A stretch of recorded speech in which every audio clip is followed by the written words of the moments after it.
I collect and play a Middle-earth strategy battle game, and over the years I have accumulated a pretty large collection of Lord of the Rings miniatures. My collection means I'm able to field most armies in the game, however the problem is most of these armies are still in boxes. In order to combat my backlog, I've decided that this year I'll be bringing a random army to every tournament I attend. To do this, I'll be using a random picker wheel which I'll spin 3 times. I'll then select one of the choices and that'll be the army that I bring to the tournament. So this event is the War of Wrath, a 750 point event held within the Irish Hobbit League. And for this event I rolled Linden, Ugluk Scouts and Harad. So my original choice for this event was to go with Harad, as I'd just painted 39 goblins for an event 2 weeks ago, and I thought it would be easier to paint in the 2-week time frame I had between events. However, in the end I decided to go with Ugluk Scouts and set myself a challenge of painting almost 58 models in a week. I took a pretty standard build for Ugluk Scouts, with Ugluk being the leader, my other hero choices then being Grishnak, Maher, an Isengard Orc Captain, and an Uruk-hai Scout Captain. I maximised on Uruk bows for that strength 3 shooting, and I also took as many Orc spears as I could, along with 2 Uruk banners. I had previously painted 4 Orc spears and an Orc Captain that I could use for this project, but this meant in total I would have 2 weeks to paint 53 models. In order to paint this many models in such a short period of time, I would have to use contrast paints. I started by priming the models light brown and then give them a dry brush of an off-white. This gives some highlights for underpainting and would give additional contrast to the contrast paints. I wanted the predominant colours to be black rather than the usual brown, so I used a black contrast paint for the leather. I then blocked in the flesh areas using Gorgruntifer. And I blocked in the hair and the rest of the leathers using various dark brown contrast paints. To finish the model I would give it a coat of AK Ultra Matte varnish to matte it down. I would then paint my orcs in their previous scheme. To give the medals a rusted orky look, I covered them in typhus corrosion and dry brushed with Resin Rust. I would then paint the rest of the cloth using various browns and tan colours. It was then time to paint the heroes and the banners, and for this army I would be using the Merry and Pippin being carried by Uruks as the banners. My orcs were based using Wasteland Soil from Geek Gaming Scenics. This would mean that they would match my other orcs. I wanted my Uruks to have an autumnal forest feel to the bases, so using various basing materials I had in my cupboard I made my own basing mix. It was now the night before the tournament and I realised I had enough time to add some highlights to both the orcs and the Uruks.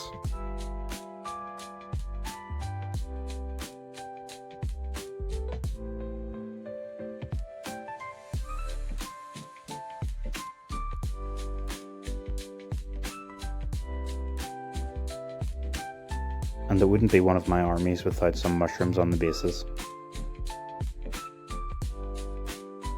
So I won't lie, it was absolutely brutal to try and get this army painted in such a short time period, but I think it looks pretty good. On to the tournament, and game 1 I was up against Khazad-dûm in Breakthrough. The aim of this scenario is to hold objectives around the board, with the centre objectives and objectives in your opponent's half being worth more points. As I had more bows, I decided to deploy slightly back to try and get some early picks. However, this wasn't the best idea against the high defensive dwarves. I think I got a couple of picks on dwarves, however the return fire killed about the same of my troops, so I decided to advance onto the objectives and try and use my superior numbers to wear down the dwarves. On the left side, things went pretty bad for me. Maher whiffed and died to some basic troops, and my other troops took heavy casualties. Things went slightly better on the right hand side, with Ugluk and his warband taking out all of the dwarves except for the King's Champion and his banners. In one turn I forgot to call meats back in the menu boys and I didn't get the +1 to wound, meaning even though I had trapped King's Champion and his party and won the combats, I was unable to roll enough 6s to kill them. This delayed me on the right hand side and meant my troops just couldn't get where they needed to be. In the end I couldn't kill dwarves as fast as they were killing me and I lost 12-2.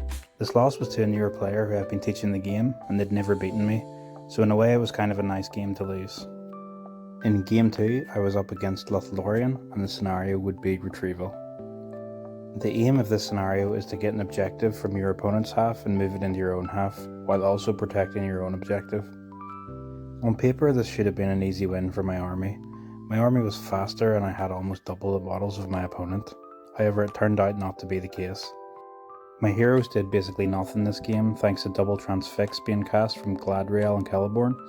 and the elf spear line with double banner meant my troops had a really hard time punching through. I moved my entire army up fast and I completely missed a cavalry model that my opponent had hidden behind some terrain, then threatened my back objective. At one point it looked like this might have cost me the game, however I sent 4 orcs back and got lucky with bow shots and was able to kill the rider. When I finally moved the objective and took the lead, I was broken and all I needed was for the game to end on the roll of a 1 or a 2. However, this was one of those games where the game just kept going and going, and in the end both of us had barely any models left and it looked like I was going to lose. When the game finally ended, I managed to scrape a win of 6-4. In Game 3, I was up against Army of the Great Eye and the scenario was Recon. The aim of this scenario is to score points by getting models off your opponent's board edge. This matchup was skewed in my favour as I had a faster army. I also had a higher model count. However, my opponent did have several fast movers in the form of bat swarms, wargs and shelob. When the initial lines clashed in the centre, I sent several models off to the left and right flanks in an attempt to get off the board edge. My models on the right flank were able to escape the board, however my opponent was able to shut down the models trying to escape on the left hand side.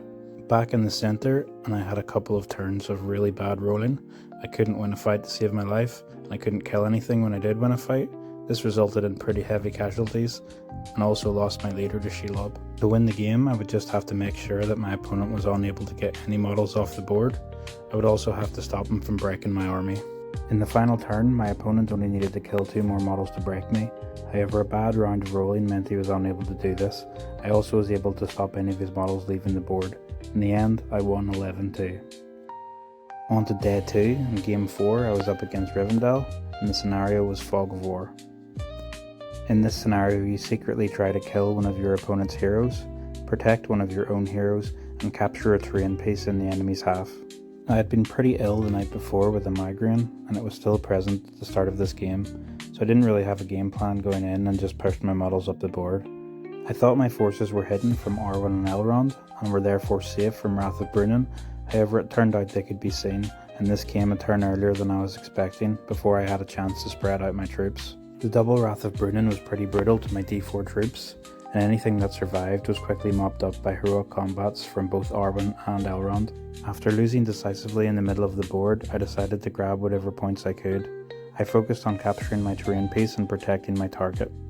In the end, I was able to secure these points, however my opponent did break my army, kill my leader, capture his terrain piece, and protect his target. This resulted in an 18-11 loss. My next game was Assassination, and I was up against Return of the King. In Assassination, each player nominates one of their heroes to be their assassin, and one of the enemy's heroes to be the target. Points are scored by taking out your target, with more points being scored if the target is taken out by your assassin. I picked Maher as my assassin and picked Legolas as my target.